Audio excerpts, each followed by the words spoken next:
بسم اللہ الرحمن الرحیم۔ آپ کے سامنے کتاب ہے در مختار، علامہ علاء الدین حسکفی شامی دمشقی حنفی رحمہ اللہ کی مشہور انام اور شہر آفاق فقہی کتاب ہے، جس کی تعریف میں اس کے بعد کے فقہا رد اللسان ہے، اور خود ان مصنف نے بھی اس کتاب کے بارے میں بڑے ہی قیمتی الفاظ ذکر کیے ہیں، اور ان کا مظاہرہ آپ کے سامنے ہوگا، آپ دیکھ بھی سکیں گے انشاءاللہ۔ تو در مختار اصل میں شرح ہے علامہ غزی تمرتاشی رحمہ اللہ کی کتاب تنویر الابصار کی، اور تنویر الابصار جو ہے یہ فقہ حنفی کی متن ہے، فقہ حنفی کا متن ہے۔ اس متن پر شرح لکھی علامہ حسکفی نے، اور پھر اس پر حاشیہ لکھا ہے علامہ سید محمد امین ابن عابدین شامی رحمہ اللہ نے۔ تو ہم اصلاً اپنا مرجع اور اپنا وقت اور اپنی توجہات سب کچھ مبذول کرنا چاہتے ہیں علامہ شامی کی کے حاشیے کی طرف، جو رد المحتار ہے، اور اسی نیت سے ہم اس طرف پڑھ رہے ہیں کہ پہلے در مختار کے متن کا کچھ حصہ ہم پڑھ لیں۔ کچھ حصہ تو وہ ہوگا جو لفظاً لفظاً ہم پڑھیں گے، اور کچھ حصہ پھر آگے یہ ہوگا کہ ذرا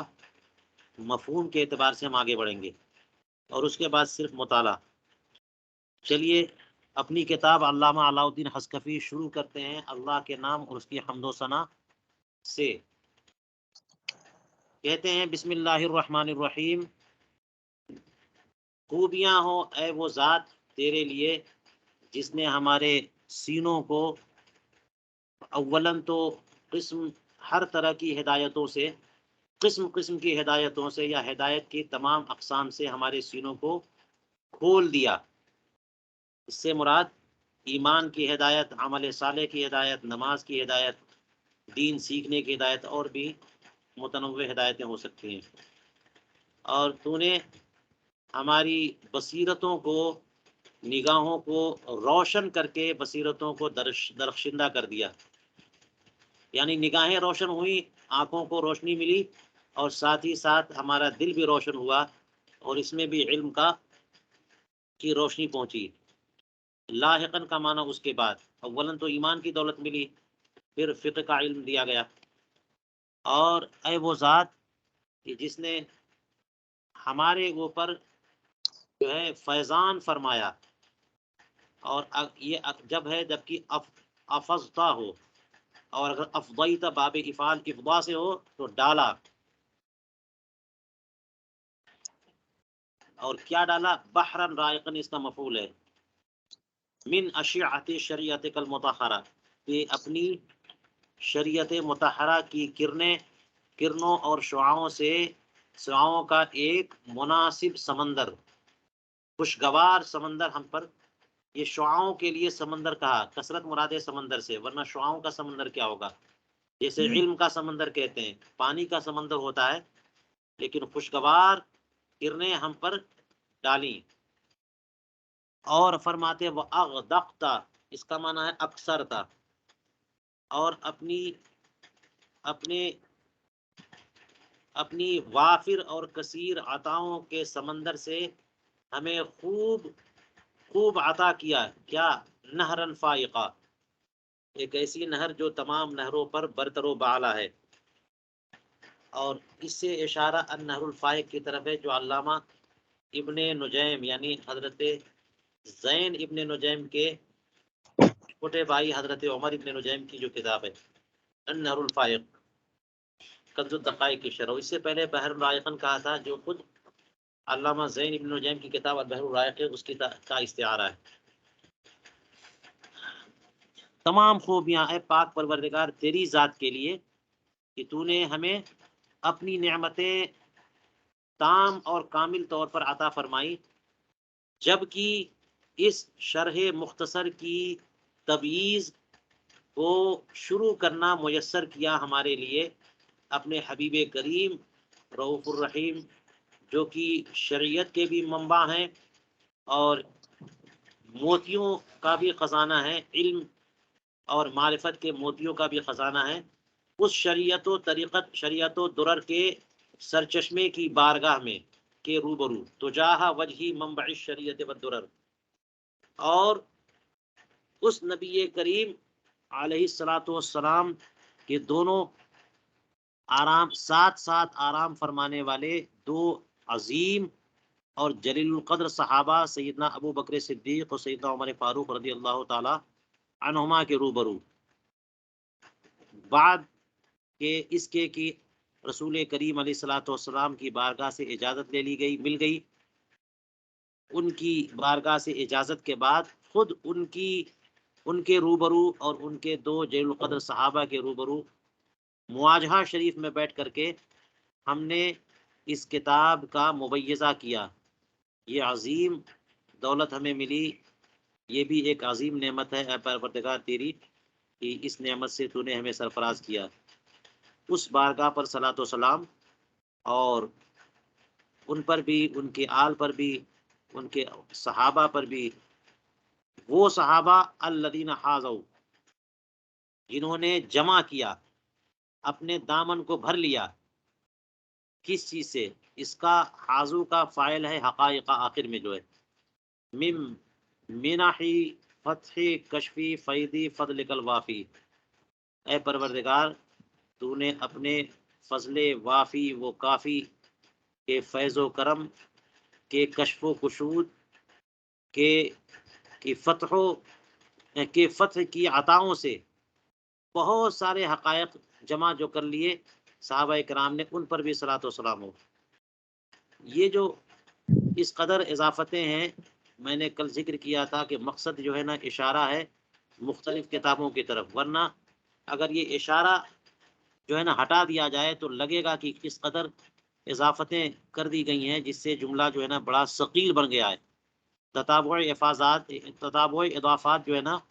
وہ بلاغت کو ختم کرتا ہے، لیکن اگر اس میں کوئی اور خوبی ہو تو پھر اس میں حرج بھی نہیں ہے۔ چلیے، تو منح الغفار ایک کتاب ہے، اور اسی کے علاوہ فتح القدیر ہے دوسری کتاب علامہ کمال الدین ابن حمام کی، اور کشف کے نام سے کشف الاسرار یہ بھی ایک کتاب ہے، فیض المولا الکریم علامہ کرکی کی کتاب ہے، اور الوافی شرح الکافی یہ بھی کتاب ہے۔ فرماتے ہیں کہ بعد حمد و صلات کے بندہ محتاج جو کہ اپنے رب کے لطف خفی کا امیدوار ہے، محمد علاء الدین حسکفی بیٹا شیخ علی، جو کہ امام ہیں جامع بنی امیہ دمشق کے، اور پھر دمشق اللہ تعالیٰ اس کی حفاظت فرمائے، اس کے مفتی بھی رہے، وہ بندہ ناتما اور فقیر محمد علاء الدین حسکفی حنفی عرض کرتا ہے۔ تو مصنف فرماتے ہیں لما بیستو، جب میں نے خزائن الاسرار و بدائع الافکار فی شرح تنویر الابصار و جامع البحار کا کہ پہلی جلد کا مبیضہ کرنا شروع کیا یا مبیضہ کر لیا، تو میں نے اندازہ لگایا کہ اس کی تو 10 بڑی بڑی جلدیں ہو جائیں گی۔ میں نے کل بتایا تھا کہ اصل میں علامہ علاء الدین حسکفی صاحب در مختار نے علامہ غزی تمرتاشی کی کتاب تنویر الابصار کی شرح مفصل لکھی تھی۔ جیسے آپ نے پڑھا ہوگا صاحب ہدایہ کے بارے میں کہ صاحب ہدایہ نے پہلے وہ بدایت المبتدی جو متن ہے اس کی شرح پہلے مفصل لکھی جو 80 جلدوں پر مشتمل تھی، اور پھر دیکھا کہ کون پڑھے گا اتنی زیادہ جلدیں، تو پھر ہدایہ لکھا انہوں نے 4 جلدوں میں، اولین آخرین۔ اسی طرح سے علامہ حسکفی نے تنویر الابصار کی پہلے ایک مفصل شرح لکھی، اور اس کا نام رکھا خزائن الاسرار و بدائع الافکار فی شرح تنویر الابصار و جامع البحار۔ اس کے پہلے جز کا جب مبیضہ کیا تو یہ لگا کہ یہ تو پوری کتاب کا مبیضہ کریں گے تو 10 بڑی بڑی جلدیں ہو جائیں گی، پھر کیا ہوگا، کون پڑھے گا اتنا مفصل؟ تو فرماتے ہیں اس کے بعد میں نے کیا کیا، میں نے توجہ کی لگام اختصار کی طرف پھیر دی، یعنی تفصیل چھوڑا اور اسی سے اختصار کرنا شروع کر دیا، اور ایک مختصر تیار کیا جس کا نام میں نے رکھا الدر المختار فی شرح تنویر الابصار۔ اب تنویر الابصار کی تعریف میں یہ کہہ رہے ہیں کہ یہ وہ کتاب ہے الذی فاق کتب هذا الفن فی الضبط والتصحیح والاختصار، جو اس فن یعنی فقہ حنفی میں ضبط کے معاملے میں کہ مختلف مسائل کو یکجا کر دے، تصحیح کے معاملے میں کہ اغلاط کم سے کم رہیں یا اغلاط سے پاک ہوں، اختصار کے معاملے میں کہ اس میں اتناب اور تفصیل نہ ہو جائے، مختصر بھی ہو، ان تینوں معاملوں میں یہ کتاب تنویر الابصار جو ہے فقہ حنفی کی کتابوں پر فائق اور برتر ہو گئی۔ اور فرماتے ہیں کہ میری زندگی کہ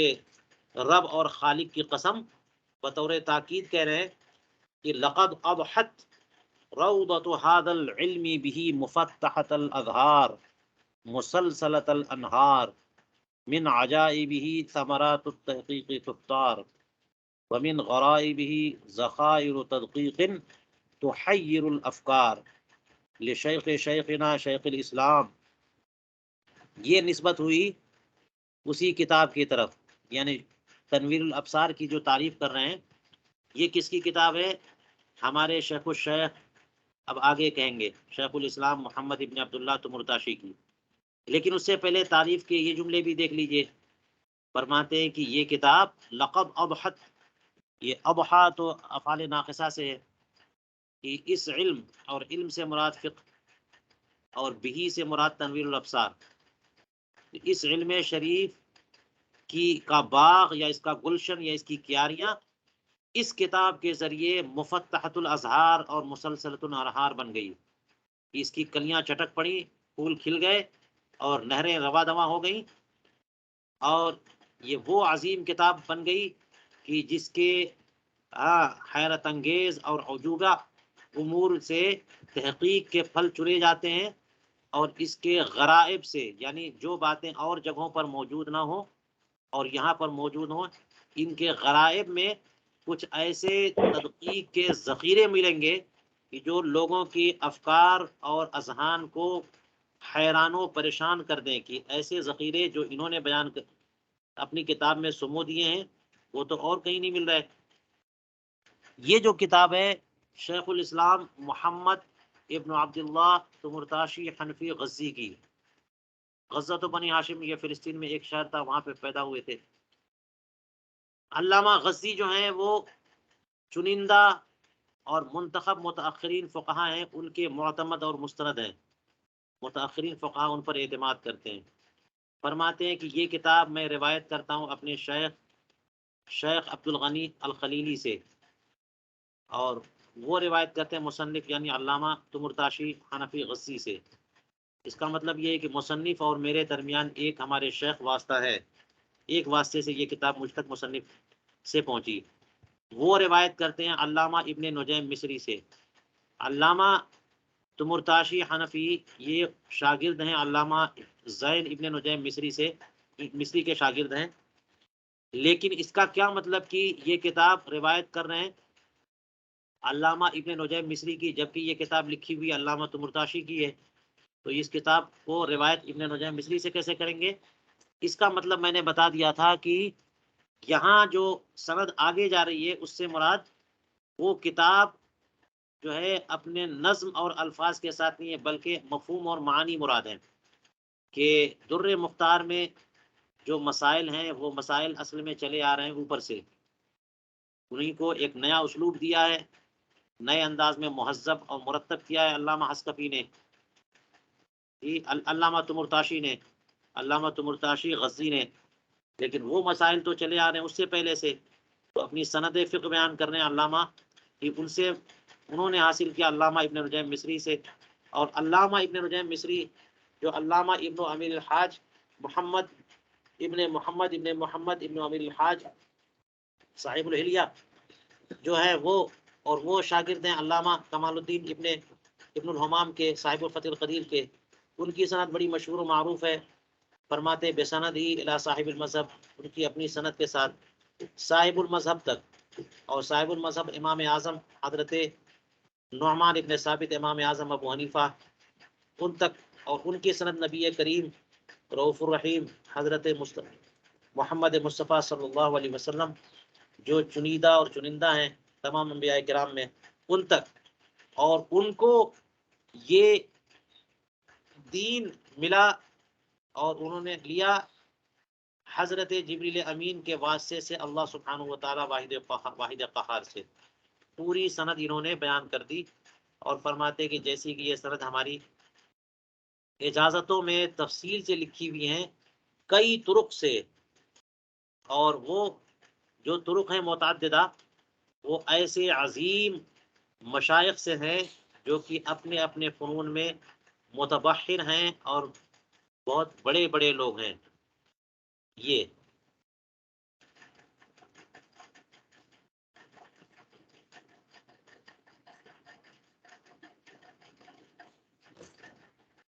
میں یہاں پر قبل اس کے کہ یہاں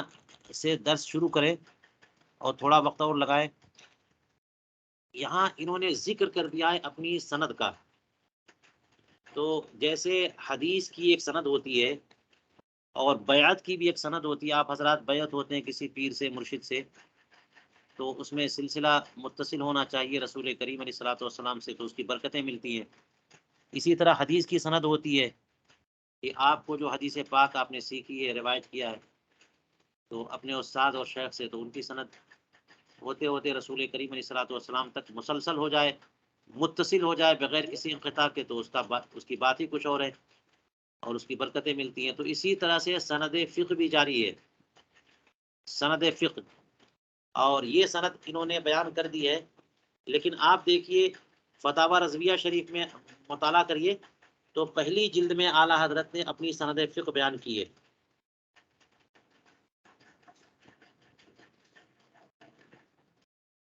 دیکھیے میں چاہتا ہوں کہ آپ کو وہ دکھاؤں، میں فوٹو لے کر کے پیش کرتا ہوں۔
جی دیکھیے اپنے میں نے گروپ میں بھیجا، بھی کھولتا ہوں۔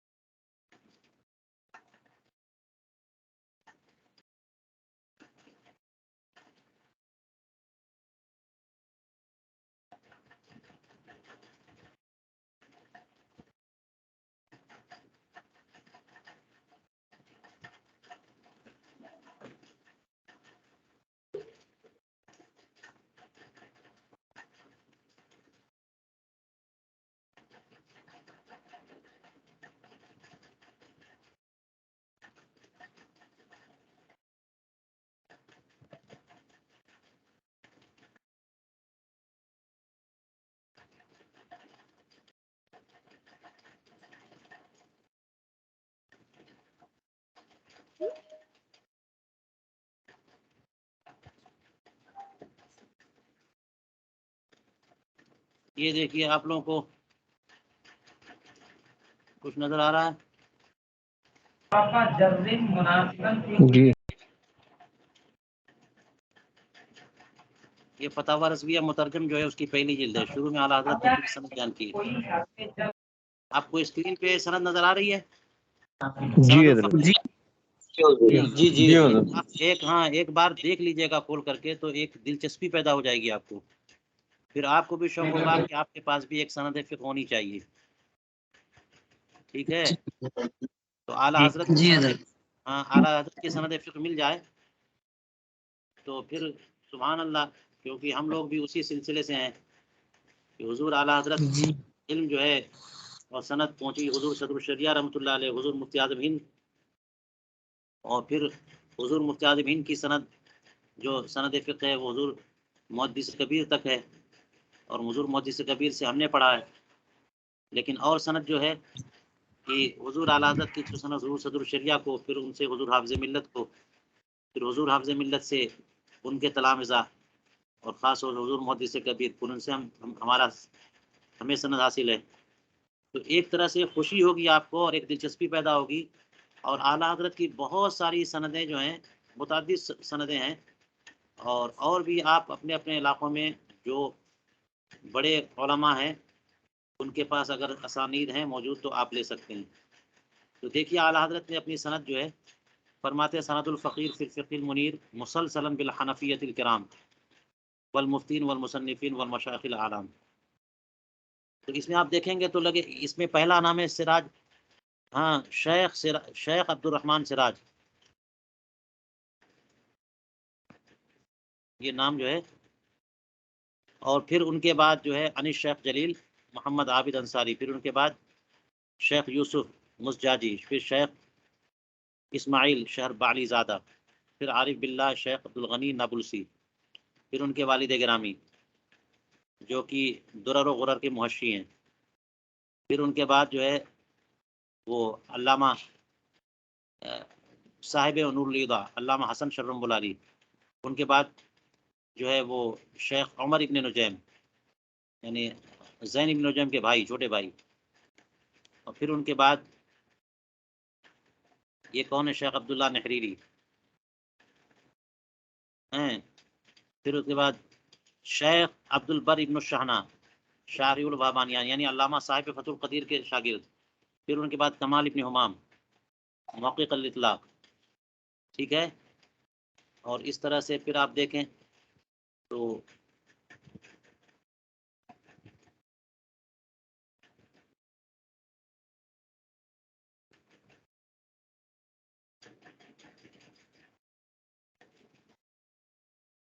اب یہاں پہ دیکھیے امام ابن حمام کے بعد شیخ سراج قاری الہدایہ ہیں، اور ان کے بعد سید جلال الدین خبازی شارح الہدایہ، پھر ان کے بعد شیخ عبدالعزیز البخاری، پھر ان کے بعد جلال الدین کبیر، ان کے بعد امام قردری، ان کے بعد امام برہان الدین صاحب ہدایہ.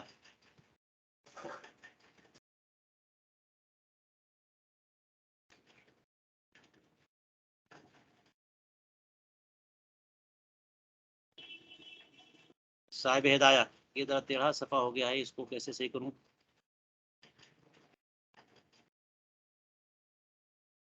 ان کے بعد علامہ فخر الدین فخر الاسلام بزدوی، پھر امام شمس الائمہ،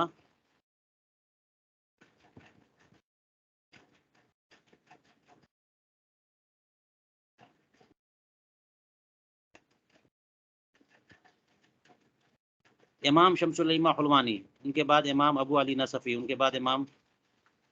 ابو بکر محمد بن الفضل البخاری، ان کے بعد امام ابو عبداللہ السبزمونی. ان کے بعد یہ آخری ہے سلسلہ امام ابو حفص صغیر، پھر ان کے بعد امام ابو حفص کبیر، اور امام ابو حفص کبیر کے بعد غالباً امام محمد ہے. صاف نظر آ نہیں رہا ہے، اس میں دیکھتا ہوں میں.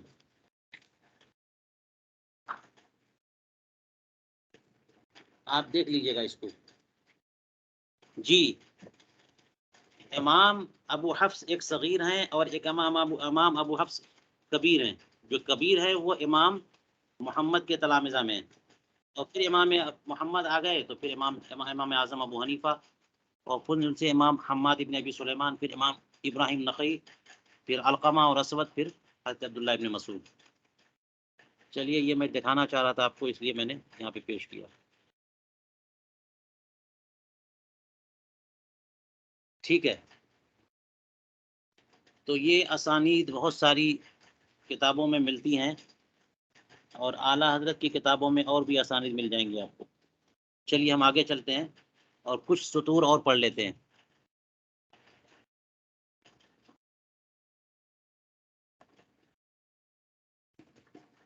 بسم اللہ الرحمن الرحیم.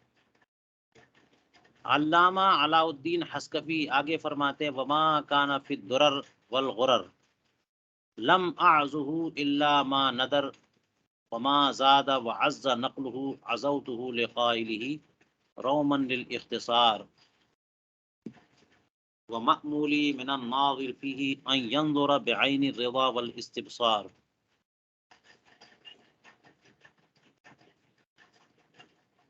یہاں سے کچھ باتیں کہہ رہے ہیں اپنی کتاب کے بارے میں۔ فرماتے ہیں کہ الدرر والغرر میں جو بھی مسائل مذکور ہیں میں نے ان مسائل کو اخذ کرتے ہوئے ان کی نسبت ظاہر نہیں کی ہے۔ عزا یعزو کا معنی ہوتا ہے نسب ینسبو، یعنی نسبت کا ذکر کرنا کہ میں نے یہ مسئلہ کہاں سے لیا، کس کتاب میں یہ مسئلہ مذکور ہے۔ تو فرماتے وما کان فی الدرر والغرر، اصل میں ملا خسرو کی ایک کتاب ہے الدرر والغرر، وہ کتاب ہے غرر الاحکام جو متن کی حیثیت رکھتی ہے، غرر الاحکام، اور پھر اسی کی شرح لکھی ملا خسرو نے، اس کا نام دیا درر الحکام۔ تو درر الحکام فی غرر الاحکام، اور اس کو اختصار کے طور پہ الدرر والغرر کہتے ہیں۔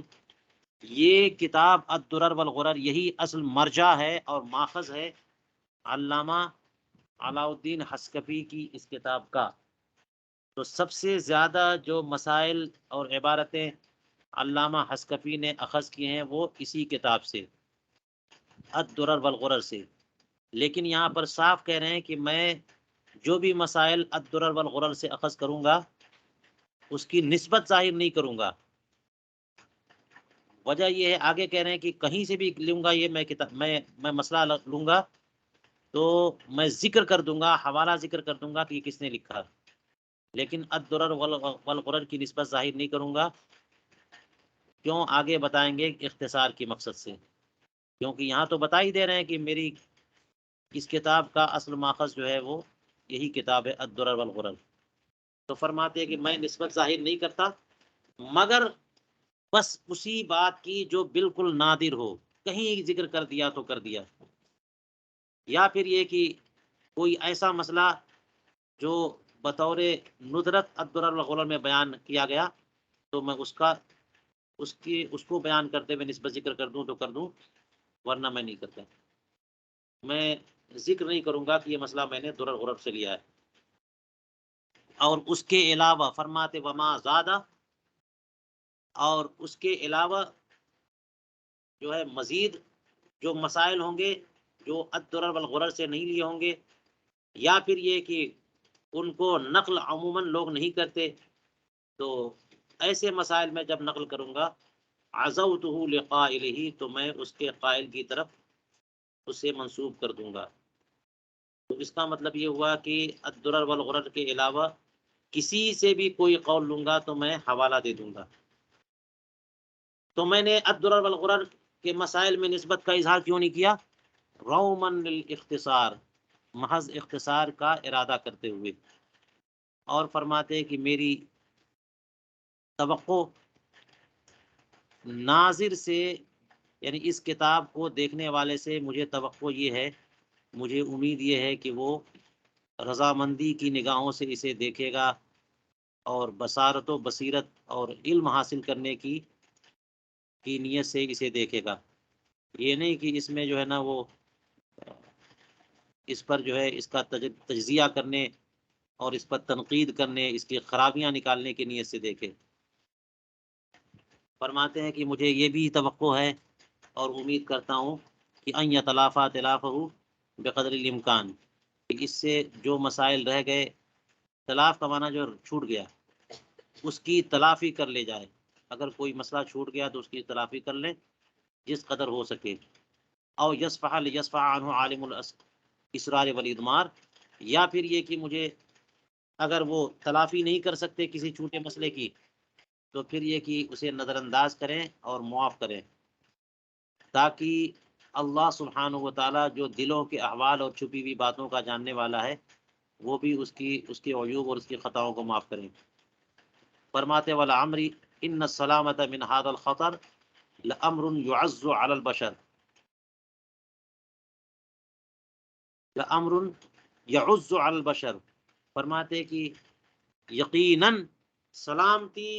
اس خطر سے، اس خطرناک یعنی اس مشکل سے سلامتی، اور اس مشکل سے مراد خطا و نسیان، یہ طلاق یعنی کوئی چیز رہ جائے، ایسا تو ہو ہی جاتا ہے، تو اس خطر سے، اس مشکل سے بچے رہ جانا یہ ایک ایسا معاملہ ہے کہ جو انسان پر بالکل مشکل اور نادر ہے، مشکل ہی سے کوئی بندہ خطا اور نسیان سے بچتا ہے۔ فرماتے ولا غرو فإن النسيان من خصائص الإنسانية والخطأ والزلل من شعائر الآدمیتی، اور فرماتے ہیں کہ اس میں حیرت کی کوئی بات نہیں ہے، کوئی تعجب کی بات نہیں ہے، نسیان اور بھول جانا یہ تو انسان کی خصوصیات میں سے ہے، فرشتے تھوڑی بھولتے ہیں، اور خطا اور لغزشیں یہ بھی انسان اور آدمیت کی پہچان اور شعائر میں سے، انسانوں سے ہی لغزشیں ہوتی ہیں۔ فرماتے واستغفر اللہ مستعیذا به من حسد یسد باب الانصاف ویرد عن جمیع الاوصاف الا وان الحسد حسد من تعلق به هلك فكفى للحاسد ذما في آخر سورة الفلق في احترامه بالقلق۔ فرماتے ہیں کہ میں نجات کا طلبگار ہوں، اللہ سبحانہ و تعالیٰ کی بارگاہ سے مغفرت چاہتا ہوں، اللہ کی بارگاہ سے پناہ مانگتے ہوئے اسی کی حسد اور جلن سے، ایسے حسد اور جلن سے جو انصاف کا دروازہ بند کر دے اور تمام خوبیوں کو روک دے، یعنی کسی خوبی اور کمال کی طرف نظر نہ، حسد میں ہی ایسا ہوتا ہے کہ جب بندہ حسد کا شکار ہوتا ہے تو انصاف بالکل نہیں کرتا، پھر خرابیوں کی طرف نظر ہوتی ہے اور کمالات اور خوبیوں کی طرف کوئی نظر نہیں ہوتی۔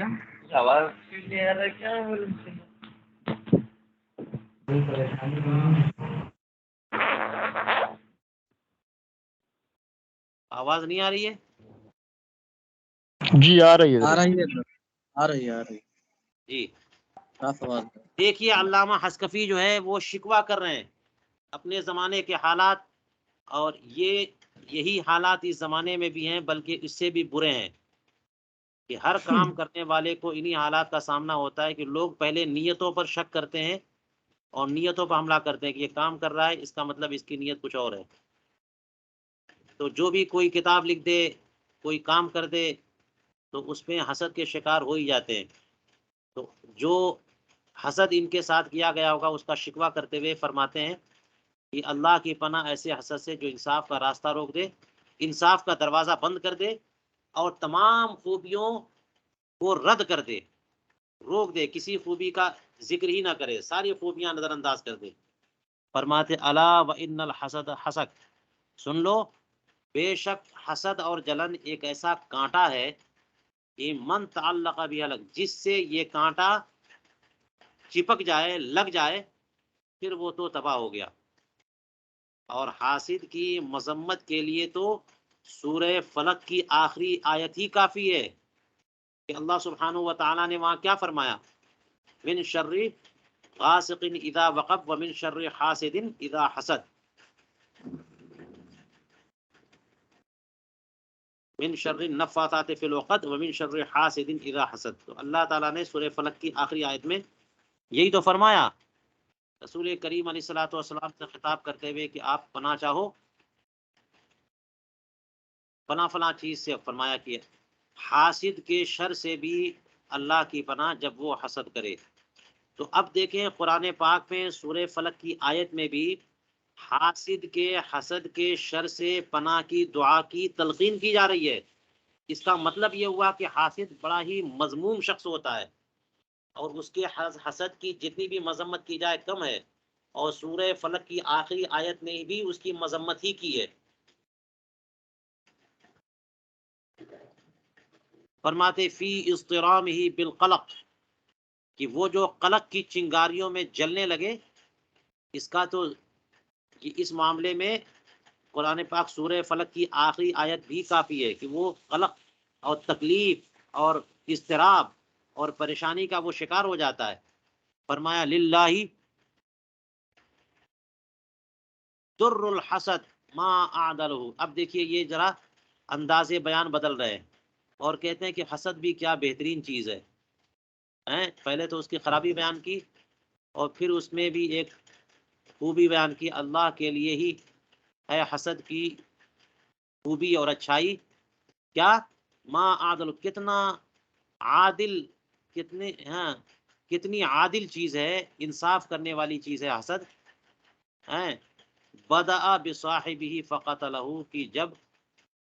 حاسد یعنی صاحب حسد کے پاس حسد آتا ہے تو حسد کا آغاز اسی سے ہوا اور پھر اسی کو مار ڈالتا ہے. محسود کو نہیں مارتا. حاسد جو ہے وہ خود اپنے حسد کی آگ میں جلتا رہتا ہے اور ٹینشن اسی کو ہوتی ہے، تکلیف اور اذیت اسی کو ہوتی ہے اور اسی حسد کی آگ میں جلتا رہتا ہے یہاں تک کہ بھسم ہو جاتا ہے.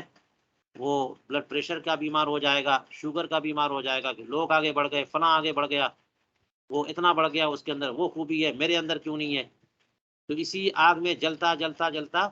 یہاں تک کہ ہلاک ہو جاتا ہے. تو اس کو ہلاک کیا کس نے؟ اسی کے حسد نے. تو حسد کے بارے میں کہہ رہے ہیں کہ حسد تو انصاف کرتا ہے. اب دیکھیے ایک شعر میں اس کے بارے میں کہا وما انا من کید الحسود بآمن ولا جاہر یزری ولا یتدبر. فرمایا کہ میں حسود، یہ مبالغہ کا سکا حاسد کے بارے میں، فرمایا کہ حاسد کے قید سے میں امن و عافیت میں تو نہیں ہوں، مجھے کوئی امن نہیں ہے. حاسدین اگر قید اور فریب اور چال چلنے لگے تو میں کیسے بچ جاؤں گا؟ تو حاسد کے قید اور فریب سے میں امن اور سلامتی میں نہیں ہوں. یوں ہی ایسے جاہل کی جہالت اور اس کے قید اور مکر و فریب سے بھی امن و عافیت میں نہیں ہوں، جو کہ عیب لگاتا پھرے اور کوئی غور و فکر نہ کرے. یزری کا معنی جو عیب اور نکتہ چینی کرے. ایسے لوگ تو بہت گھومتے پھرتے ہیں، ان کی نظر صرف عیوب پر ہوتی ہے اور کچھ بھی غور و فکر نہیں کرتے، بس یہ کہ تان تشنیع اور نکتہ چینی میں لگے رہتے ہیں. فرماتے وللہ در القائل، اللہ کے لیے ہی ہے، یعنی وہی مالک ہے اور وہی خالق ہے، اسی نے عطا فرمایا. اس قائل کی کامیابی کا دینے والا وہی ہے جو جس شاعر نے یہ شعر کہا کہ ہم یحسدونی وشر الناس کلہم من عاش فی الناس یوما غیر محسودی. شاعر نے کہا کہ وہ لوگ مجھ سے حسد کرنے لگے، حالانکہ حال یہ ہے کہ لوگوں میں، تمام لوگوں میں سب سے برا شخص وہ ہے جو لوگوں میں زندگی گزارے ایک دن بھی ایسی زندگی کہ وہ غیر محسود ہو، کہ اس پر کوئی حسد کرنے والا نہ ہو. یہ شعر ذہن میں رکھیے. یہ شعر ہمیں حوصلہ عطا فرمائے گا، ہمیں حوصلہ دے گا کہ تم پر اگر کوئی حسد کرتا ہے تو سمجھ لو کہ تمہارے اندر کوئی نہ کوئی کمال ہے. اگر کمال نہ ہو، کوئی خوبی نہ ہو، تو پھر کون پرواہ کرتا ہے تمہاری؟ حاسدین تمہارے پیچھے پڑے ہوئے ہیں، جل بھن رہے ہیں اور خرابیاں نکال رہے ہیں، تمہارا تجزیہ کر رہے ہیں، تنقید کر رہے ہیں. اس کا مطلب یہ ہوا کہ کوئی چیز ہے تو جو ان کی توجہ ہماری طرف مبذول کر رہی ہے. تو سب سے برا شخص وہ ہوگا کہ ایک دن بھی اس حالت میں زندگی گزارے کہ اس پر کوئی حاسد نہ ہو، کوئی حسد نہ کرے. کیونکہ کوئی بھی جب حسد نہیں کرے گا اس کا مطلب یہ ہوگا کہ اس کے اندر کوئی کمال نہیں رہا. دیکھیے کہتے ہیں اذ لا یسود سید بدون ودود یمدح وحسود یقدح. اس لیے کہ کوئی سردار سرداری نہیں کر سکتا، سیاست نہیں کر سکتا، اقتدار نہیں چلا سکتا، حکومت نہیں کر سکتا، سربراہی نہیں کر سکتا، سرپرستی نہیں کر سکتا بغیر کسی ایسے تعریف کرنے والے کے جو اس کی خوبیاں بیان کرے، اور بغیر کسی ایسے حاسد کے جو اس کی خرابیاں بیان کرے. تو حوصلہ افزائی بھی ضروری ہوتی ہے اور تنقید بھی ضروری ہوتی ہے. حوصلہ افزائی کرنے والا خوبیوں پر نظر رکھتا ہے اور متوجہ کرتا ہے کہ یہ فلاں فلاں کام آپ نے بہت اچھا کیا، اس سے حوصلہ ملتا ہے، بندہ اور آگے بڑھتا ہے. اور حاسدین ہماری خرابی بیان کر دیتے ہیں، اس سے بھی سمجھ میں آ جاتا ہے کہ یہ کمی تھی، یہ کمی دور کر دو. فرماتے ہیں کہ تعریف کرنے والے اور خرابی بیان کرنے والے کے بغیر کوئی بندہ کسی چیز کی سربراہی اور کسی چیز پر حکومت نہیں کر سکتا، اس لیے کہ لِأَنَّ مَنْ زَرَعَ الْإِحَنَ حَصَدَ الْمِحَنَ فَاللَّئِیمُ يَفْضَحُ وَالْکَرِیمُ يَصْلُحُ، اس لیے کہ جو ہے نا وہ مذمتوں کا بیج بوئے گا وہ تکلیفوں کی فصل کاٹے گا۔ احن احنا کی جمع، یعنی اس کا مطلب وہی ہے کہ کینہ، بغض، دشمنی، حسد، جلن، جو بغض اور کینے کا بیج بوئے گا اس کو حاصل ملے گا کیا؟ تکلیف ہی تو ملے گی، تو مرے گا وہی، تباہ وہی ہوگا، اور جو محسود ہوا جس پر اس نے حسد کیا وہ تو کامیاب ہے۔ تعریف کرنے والا اسے آگے بڑھائے گا اور حسد کرنے والا اس کی خرابیوں کو کے ازالے کا سبب بنے گا۔ فرماتے ہیں فَاللَّئِیمُ یفضح، تو لئیم اور کمینہ، لئیم تو کریم کی ضد ہے نا، جو نچلے درجے کے لوگ ہیں، بری عادت والے، کمینے لوگ، یہ ذلیل و رسوا ہوتے ہیں، اور جو کریم اور مہربان اور شرافت والا وہ تو اصلاح کرتا جاتا ہے اور خوب نکھرتا جاتا ہے۔ فرماتے ہیں علامہ علاء الدین حسکفی فرماتے لیکن یا اخی بعد الوقوف على حقیقت الحال والاطلاع على ما حرره المتأخرون كصاحب البحر والنهر والفيض والمصنف وجدنا المرحوم وعزمی زادہ واقعی زادہ وسعدی آفندی والزیلعی والاکمل والکمال وابن کمال مع تحقیقات صنح بها البال۔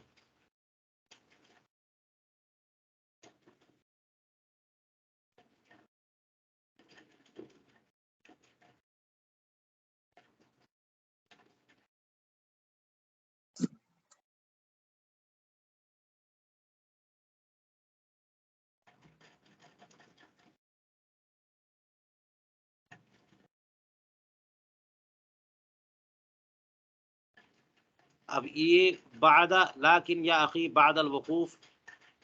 ہے، یہ کس سے متعلق ہوگا؟ یہ آگے جا کر کے وَمَعَ هَذَا فَمَنْ أَتْقَنَ کتابی، یہ اس کا جواب ہے۔ چلیے ترجمہ کرتے ہیں۔ فرماتے ہیں لیکن اے میرے بھائی، حقیقت حال پر اطلاع اور واقفیت حاصل کر لینے کے بعد، حقیقت حال جان لینے کے بعد، یعنی حقیقت حال یہ کتاب ایسی ہے کہ جس میں بہت ساری خوبیاں ہیں اور کچھ کمی بھی ہو سکتی ہے، ان سب حقائق پر اطلاع کے بعد، اور فرماتے ہیں کہ ان مسائل پر اطلاع کے بعد کہ جن مسائل کو متأخرین فقہا نے بڑی تحقیق و تدقیق کے ساتھ لکھ دیا ہے، جیسے صاحب البحر، صاحب النہر، صاحب البحر علامہ زین ابن نجیم، صاحب النہر حضرت علامہ ان کے بھائی علامہ عمر ابن نجیم، والفیض علامہ کرکی ہیں جو فیض المولى الکریم جو کتاب لکھی، اور مصنف، خود مصنف کے بارے میں کہہ رہے ہیں یعنی حضرت علامہ تمرتاشی جو تنویر الابصار کے مصنف ہیں، ان کی تحریروں کی جاننے کے بعد، یوں ہی اپنے دادا مرحوم کے بارے میں کہہ رہے ہیں، ان کی تحریر، اور عزمی زادہ اور اخی زادہ اور سعدی آفندی اور امام زیلعی جنہوں نے تبیین الحقائق لکھی، اور علامہ اکمل الدین بابرتی جنہوں نے نہایہ عنایہ لکھی، اور علامہ کمال الدین ابن حمام صاحب فتح القدیر جنہوں نے ہدایہ کی شرح لکھی، علامہ ابن کمال پاشا جنہوں نے بہت کتابیں لکھی، اصلاح ایذا وغیرہ لکھی، ان تمام کی تحریروں پر اطلاع کے ساتھ مع تحقیقات، ایسی تحقیقات کے ساتھ صنح بها البال جو میرے دل میں ظاہر ہوئی، اپنے دل کے بارے میں کہتے میرے دل اور دماغ میں جو واضح ہوئی، ان تحقیقات و تدقیقات کو بھی میں نے اس میں شامل کیا۔ وَتَلَقَّيْتُهَا عَنْ فُحُولِ الرِّجَالِ، اور میں نے انہیں حاصل کیا تھا، یعنی جو دل میں آئی وہ، اور وہ بھی تحقیقات و تدقیقات جو میں نے بڑے بڑے لوگوں سے حاصل کیا۔ اور کہتے ہیں وَيَأْبَى اللَّهُ الْعِصْمَةَ لِكِتَابٍ غَيْرِ كِتَابِهِ، اور اللہ تبارک و تعالی عصمت منظور نہیں فرماتا کسی کتاب کے لیے سوائے اپنی کتاب کے، یعنی خطاؤں سے، لغزشوں سے، کمیوں سے کوئی کتاب مکمل خالی اور معصوم ہو، یہ منظور نہیں ہے سوائے اللہ کی کتاب کے۔ وہی کتاب ہے جو اغلاط سے اور سہو و نسیان سے مکمل طور پر پاک ہے، اور منصف وہ ہے، والمنصف من اغتفر قلیل الخطأ قلیل خطأ المرء فی کثیر ثوابہ، اور منصف اور انصاف والا وہ ہے جو انسان کم خطا کرے، قلیل الخطا انسان کو معاف کر دے اس کے کثیر ثواب کے پیش نظر، کہ وہ انسان زیادہ تر تو بالکل درست باتیں کہتا ہے، کہیں کہیں اس سے غلطی بھی ہو جاتی ہے، تو ایسے محقق اور ایسے مصنف کو نظر انداز کرنا چاہیے اس کی خطاؤں کو۔ ومع ھذا، ان سب کے باوجود، جن کمیوں کی طرف اشارہ کر رہے ہیں علامہ علاء الدین حصکفی فرماتے ان سب کے باوجود، اب دیکھیے اپنی کتاب کی تعریف میں کیا کہہ رہے ہیں، فمن اتقن کتابی ھذا فہو الفقیہ الماہر، تو جو میری اس کتاب کا اتقان کر لے، اور اتقان کا معنی یہ ہوا کہ اچھی طرح مطالعہ کرے، سمجھ لے اور اس میں رسوخ پیدا کر لے، وہی فقیہ ماہر ہے، اس زمانے کا سب سے بڑا فقیہ وہی ہے۔ ومن ظفر بما فیہ وسیقول بملء فیہ کم ترک الاول للآخر، اور جو سرفراز ہو جائے، کامیاب ہو جائے ان تمام خوبیوں پر جو اس کتاب میں موجود ہیں، جتنے مفاہیم اور معانی اور مسائل اس کتاب، ہماری کتاب در مختار میں موجود ہیں، وہ سب سیکھ لے گا جو بندہ، تو وہ بڑی سخاوت اور بڑے اہتمام سے یہ بول پڑے گا، بملء فی کا معنی منہ بھر بھر کے بولے گا، کم ترک الاول للآخر، کتنا چھوڑ دیا ہمارے بزرگوں نے، پہلوں نے بعد والوں کے لیے، یہ کہے گا وہ۔ ومن حصلہ فقد حصل له الحظ الوافر، اور جو انہیں حاصل کر لے تو اسے تو بہت وافر حصہ حاصل ہو گیا، لأنہ هو البحر لیکن بلا ساحل، اس لیے کہ یہ کتاب وہ سمندر ہے کہ جس کا کوئی کنارہ نہیں، ووابل القطر غیر انہ متواصل، اور یہ کتاب وہ بارش، موسلا دھار بارش ہے کہ جو کبھی رکنے کو نہیں، بحسن عبارات ورمز اشارات وتنقیح معانی وتحریر مبانی وليس الخبر كالعيان وستقر به بعد التأمل العينان فخذ ما نظرت من حسن روضه الأسمى ودع ما سمعت عن الحسن وسلمى۔ فرماتے ہیں یہ وہ سمندر ہے جس کا کوئی کنارہ نہیں، اور یہ وہ بارش ہے جو مسلسل جاری وہ ساری ہے، رکنے والی نہیں، اور ایسی شاندار کتاب کہ جس میں عبارتوں کی خوبیاں بھی ہیں، بڑی اچھی عبارتوں کے ساتھ یہ کتاب لکھی گئی، اور اس میں بڑے ہی لطیف اشارے بھی ہیں، اور معانی کی پوری تنقیح اور تحقیق کی گئی، اور تحریر مبانی یعنی جو اصول اور قواعد اور بنیادیں ہیں ان بنیادوں کی بھی پوری تہذیب اور تحریر اور تحقیق کی گئی، اور خبر کب دیکھی ہوئی چیز کی طرح ہوتی ہے، لہٰذا یہ میں کہہ رہا ہوں اور آپ لوگوں سے سن رہے ہو، یہ تو سنی سنائی بات ہے، آپ اس کا مطالعہ کرو تاکہ آنکھوں سے اس کا مشاہدہ کرو کہ جو چیز ظاہر ہوتی ہے اور ناکوں سے نظر آتی ہے وہ خبر کی طرح نہیں ہوتی، اور خبر مشاہدے کی طرح نہیں ہے، اور عنقریب جب اس میں نظر کرو گے آپ اور غور کرو گے تو دونوں نگاہیں ٹھنڈی ہوں گی، ستقر به بعد التأمل العینان، دونوں آنکھیں آپ کی ٹھنڈی ہوں گی غور و فکر کرنے کے بعد اس کتاب کے ذریعے۔ تو فرماتے ہیں جو اس کے بلند و بالا اور عظیم گلشن میں جو خوبیاں ہیں، ان خوبیوں پر جو خوبیاں تمہیں نظر آئیں ان میں سے لے لو، اور پھر حسن اور خوبصورتی اور سلمہ جیسی لڑکیوں کی خوبیوں کے بارے میں جو تم سنتے ہو وہ سب چھوڑو۔ یہ بھی ہو سکتا ہے کہ لیس الخبر کالعیان سے مراد یہ ہو کہ تم سنتے ہو کہ سلمہ بڑی خوبصورت ہے، لبنہ بڑی خوبصورت ہے، لیلا بڑی پیاری ہے، فلاں معشوقہ فلاں حسن و جمال کی جو ہے نا وہ پری ہے، اس کی خوبیوں میں لگے رہو گے، حسن کو تلاش کرو گے، خوبصورتی دیکھو گے، ان سب چکروں کو چھوڑ دو. جو بھی سنا ہے تم نے یہ سب چیزیں چھوڑ دو، اور اس کتاب میں جو خوبیاں ہیں اور جو اس کی عبارتوں میں حسن ہے اور جو اس کے اشارات میں لطافت ہے اور جو تحقیقات و تدقیقات ہیں، ان میں جو کچھ تمہیں اچھا لگے اسے لے لو. فرمایا خذ ما نظرت ودع شيئا سمعت به فی طلعت الشمس ما یغنیک عن زحلی، کہ جو تمہیں نظر آئے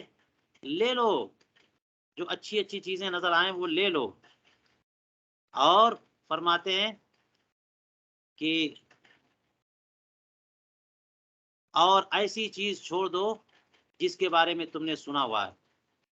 کہ سنے ہوئے کے چکر میں پڑے رہو گے تو وہ کب حاصل ہو کب حاصل ہو کب حاصل ہو، جو نظر آ جائے اسے لے لو. اور کچھ چیزیں تم نے سن رکھی ہیں اس کو چھوڑ دو. فرماتے ہیں کہ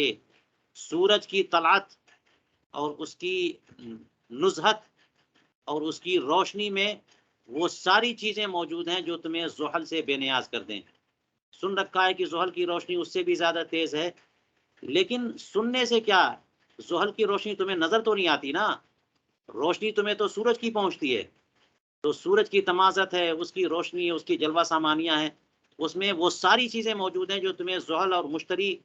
کی تابندگی سے بے نیاز کرتے. تو کیا ضرورت ہے زحل اور مشتری کے چکر میں پڑنے کی؟ سورج کی روشنی تمہیں ہر روز مل رہی ہے، اس سے لطف اٹھاؤ، اس سے استفادہ کرو. فرماتے ہذا وقد اضحت اغراض المصنفین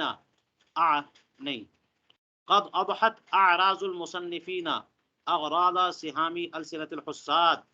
ونفائس تصانیفهم معرضة بأيديهم تنتهب فوائدها ثم ترمیها بالکساد. علامہ حسکفی فرماتے ہیں کہ لو ہاذا خذ ہاذا، یہ رہی بات، اسے لو. فرماتے ہیں کہ مصنفین کی عزتیں تو حاسدوں کے زبانوں کے تیروں کا نشانہ بن چکی ہیں. جو بھی کوئی تصنیف کرتا ہے حاسدین اس کے پیچھے پڑ جاتے ہیں. فلاں کتاب لکھ دی اس نے، فلاں خرابی فلاں خرابی فلاں خرابی. یعنی اگر کوئی کتاب نہ لکھتا تو وہ حاسدین کی زبان سے محفوظ رہتا ہے، لیکن جو کوئی کتاب لکھتا ہے وہ ایک تو کارنامہ انجام دیتا ہے، لیکن اس کو بدلے میں کیا ملتا ہے؟ حاسدین کی مذمتیں. تو مصنفین کی عزتیں حاسدوں کی زبانوں کے تیر و نشتر کا نشانہ بن گئے. اور ان مصنفین کرام کی اچھی اچھی تصنیفیں نفائس و تصانیفیں یہ ان حاسدین کے ہاتھوں میں پڑ گئیں کہ انہوں نے انہیں ہاتھ میں لیا، اور کس لیے لیا؟ تنقید کے لیے، نقطہ چینی کے لیے. یہ لوگ کرتے کیا ہیں کہ اس کے فوائد لوٹ لیے جاتے ہیں اور پھر انہی فوائد کو جو ہے نا پھینک دیا جاتا ہے. ثم ترمیہ بالکساد، کہہ دیتے ہیں کہ یہ پہلے تو اس کے فوائد حاصل کیے جاتے ہیں، خوب سمجھنے کی کوشش ہوتی ہے اور استفادہ کیا جاتا ہے، پھر آخر میں کہتے ہیں ارے یہ سب بیکار ہے، یہ سب کام کا نہیں ہے، پھر انہی کی مطلب مذمت کی جاتی ہے. اس لیے آخر اس کے بعد علامہ حسکفی فرماتے ہیں اخل علمی لا تعجل بعیب مصنف ولم تتيقن زلة منه تعرف وكم افسد الراوی کلاما بعقله وكم حرف الاقوال قوم وصحفوا وكم ناسخ اضحى لمعنى مغيرا وجاء بشيء لم يرده المصنف.